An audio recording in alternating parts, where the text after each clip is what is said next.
Éveille-toi, orgue, instrument sacré, entonne la louange de Dieu, notre Créateur et notre Père. Béni par l'évêque à la cathédrale de Dax, un nouvel instrument a vu le jour. Les Dacois ont pu découvrir l'orgue de chœur, un aboutissement de 7 années de travail. 7 années pendant lesquelles nous avons réussi à collecter la somme nécessaire pour construire un orgue de chœur qui va servir énormément dans cette cathédrale de Dax, qui présente environ 70 concerts par an, ce qui fait de cette cathédrale de Dax un des lieux de concerts sacrés les plus importants en Nouvelle-Aquitaine. En l'honneur de cet instrument aussi bien esthétique que perceptible, le public a donc assisté à un concert joué par 2 professionnels qui l'ont pour le coup inauguré.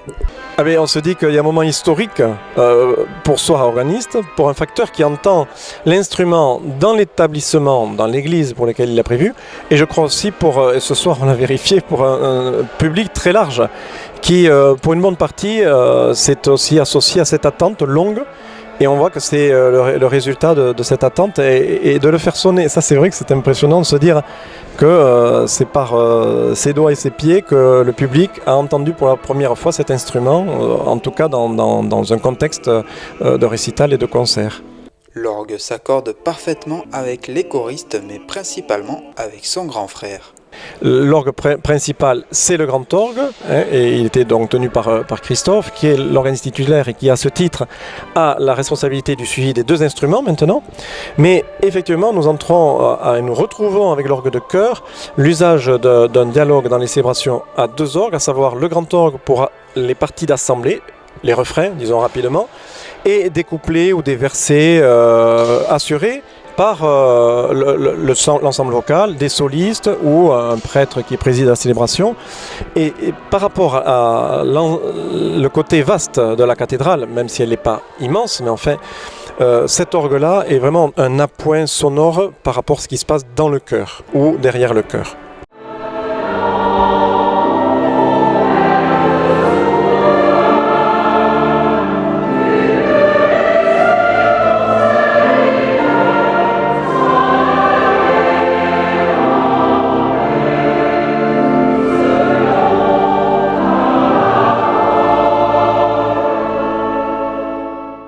Pendant la soirée, les spectateurs ont aussi découvert un instrument innovant, l'orgue sensoriel. L'orgue sensoriel, c'est un dispositif qui permet à des personnes en situation de handicap de pouvoir faire jouer le grand orgue, voilà, l'orgue à tuyau. On utilise en fait les capacités gestuelles de chacun et on essaie d'adapter au plus juste pour que chacun puisse s'exprimer. C'est-à-dire que là, ce soir, on a vu la personne jouer seule, puis ça a été repris par le chœur. Mais on peut, ça peut être joué par une personne qui va jouer la mélodie, une autre personne va faire l'accompagnement. Là, comme on l'a vu, c'est-à-dire ça fait sonner le grand orgue, mais sur des haut-parleurs, on peut faire sonner un son de guitare électrique, de piano, de percussion, de l'instrument qu'on choisit. Voilà. Une soirée captivante qui s'est achevée avec une standing ovation. Impressionnant, moi j'ai été très émue. Bon, énormément d'émotions, bien entendu, beaucoup de joie surtout, et de satisfaction, parce que c'est une aventure humaine qui s'achève ce soir.